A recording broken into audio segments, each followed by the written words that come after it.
Allez, on enchaîne les places à notre séquence invitée. Notre invité ce soir, c'est Jonathan Mulolo. On va bien sûr parler de karaté JKA avec lui.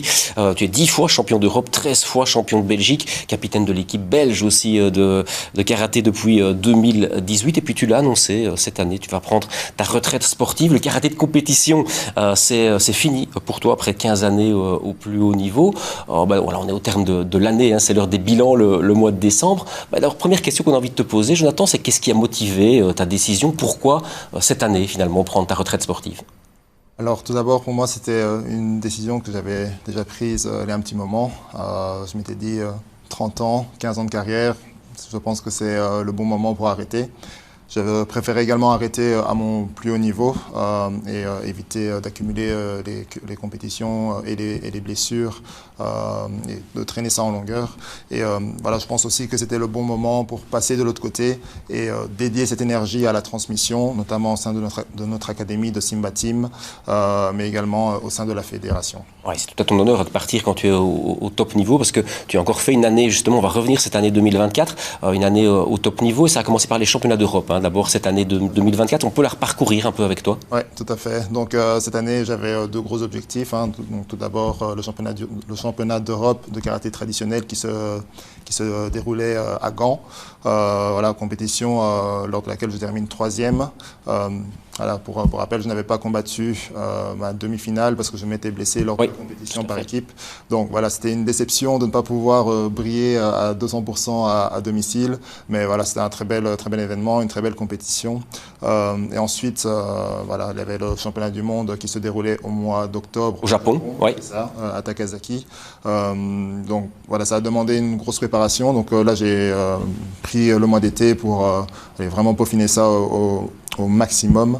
Et voilà, je pense que l'envie d'arrêter au Japon était également forte. Et voilà, c'était aussi une belle compétition lors de laquelle je termine 5e.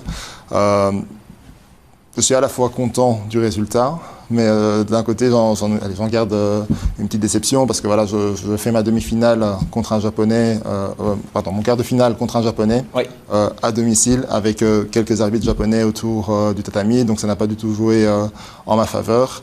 Mais voilà, toutefois, je reste quand même le premier non-japonais. Le premier japonais de cette compétition. Donc voilà, pour moi, ça reste quand même une fierté d'en être arrivé là et de terminer ma carrière sur cette note.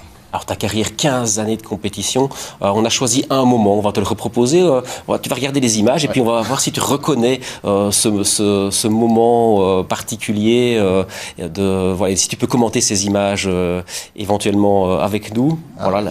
Donc, tu reconnais la salle d'abord? J'en reconnais bien, on est à Courtrai. On est en quelle année? En 2014, donc il y a pile 10 ans. Et d'ailleurs, pour la petite anecdote, il y a 10 ans, le championnat d'Europe était également en Belgique et le championnat du monde au Japon. Donc voilà, un copier-coller. Et ouais, non, cette année-là...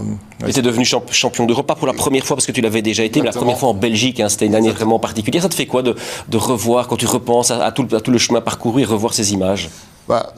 Le premier mot qui me vient, c'est une fierté d'avoir pu porter les couleurs de la Belgique au plus haut niveau. Et c'était une fierté également ce jour-là de le faire devant le public belge. Il y avait plus de 2000 personnes dans le public, plus de 2000 Belges qui s'étaient déplacés pour assister à cette compétition. Donc voilà, c'était vraiment une fierté.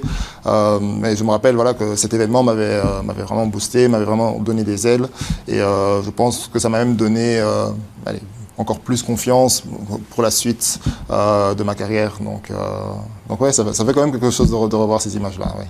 Et alors 15 ans au plus haut niveau, c'est quoi ton secret? C'est quoi le secret de ta longévité, on a envie de dire, Jonathan? Je dirais la passion. La passion, parce que voilà, comme tu le sais, le karaté, c'est une discipline qu'on pratique au sein de notre famille. Donc que ce soit mon père, mes frères et sœurs, donc vraiment tout le monde. Et voilà, ce qui nous permet de tenir jusqu'à aujourd'hui, c'est vraiment la passion pour cet art. Voilà, surtout pour cet art qui n'est pas juste... Voilà, ce n'est pas juste de la compétition, mais ça va au-delà. Au-delà, tout à fait. C'est vraiment une école de vie, si je peux dire. Donc voilà, c'est ça vraiment, je pense, le secret de ma longévité dans la discipline. Si tu regardes dans le rétroviseur de ta carrière, est-ce que tu as, pas des regrets, mais des choses que tu penses que tu aurais pu faire autrement, ou tu aurais pu être soutenu différemment ou... Faire autrement, moi-même, je dirais que non, mais je pense que voilà, allez, si je regarde du coup à toute ma carrière, j'aurais souhaité peut-être avoir plus de soutien. Donc je parle là de soutien financier ou de soutien de la part de l'ADEPS. Je pense que c'est ce qui m'a manqué pour pouvoir pratiquer cette discipline à 200%. Enfin, je le faisais déjà, mais pouvoir passer encore un cap et être soutenu, c'est important, on le sait. Exactement. Donc voilà, maintenant je regarde la situation aujourd'hui. La plupart, enfin le karaté se professionnalise de plus en plus dans les différents pays.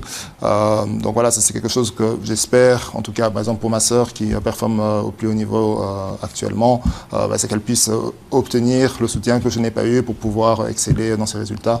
Et pareil pour mon frère et également les jeunes athlètes qui performent aujourd'hui. Alors tu vas rester évidemment dans le monde du karaté au Simba Team avec ton papa évidemment. Un petit mot justement pour ton papa, on en parle qui te suit depuis les débuts, hein, Jeannot, champion du monde. Un petit mot peut-être pour lui. Voilà, mon papa, il représente énormément pour moi. Hein. C'est grâce à lui que j'ai commencé le karaté. Grâce ou à cause de lui, je ne sais pas quel mot utiliser, mais voilà, je le regardais quand j'étais jeune. Ça a été vraiment une grande source d'inspiration et il reste toujours une source d'inspiration, que ce soit pour l'aspect sportif, mais également voilà, pour les différentes étapes de vie. Voilà, il a ouvert une salle aujourd'hui, donc voilà. On voit ton frère aussi. On suppose que maintenant tu vas suivre ton frère et ta sœur. Un petit mot peut-être sur Hugo aussi, son parcours, le regard que tu portes sur son parcours. Hugo, il a beaucoup évolué au cours de ces dernières années. Vraiment un athlète de très haut niveau. Hein, donc là, il vient d'entrer également en équipe nationale traditionnelle. Donc voilà, je l'espère aussi qu'il fera de grands résultats et voilà, qu'il continue sur sa lancée. Ophélie, on la voit aussi en image. Elle aussi, quel parcours, quelle carrière. Tout à fait. Ophélie, elle est encore en plein dedans. Hein. Donc elle est aussi multi-championne de Belgique et voilà, cette année, pour 2025, elle vise également des résultats au championnat du monde en karaté tout style. Donc c'était le karaté qui a été repris aux Jeux Olympiques, qui se déroule en Égypte. Donc voilà, elle a une carrière également phénoménale et je pense qu'elle a encore quelques belles années devant elle pour atteindre les résultats et les objectifs qu'elle se fixe. Oui. Voilà, on arrive déjà quasiment au terme de l'interview. Peut-être te demander déjà peut-être tes vœux pour 2025. On arrive à la fin de l'année. Qu'est-ce qu'on peut te souhaiter, que ce soit sportivement ou professionnellement ou familialement? Surtout la santé, je pense que c'est le plus important, mais voilà, je pense que moi le souhait que j'ai, tout d'abord vis-à-vis de ma famille, c'est de la réussite sur les objectifs sportifs et personnels, mais j'ai également un vœu pour l'ensemble des sportifs namurois, c'est qu'ils continuent à exceller, qu'ils excellent au niveau national et au niveau international pour 2025. Merci Jonathan. Merci Nicolas. On te souhaite plein de réussite dans tes nombreux projets. On marque une pause, le temps de la pub. Juste après, place à notre large page de football.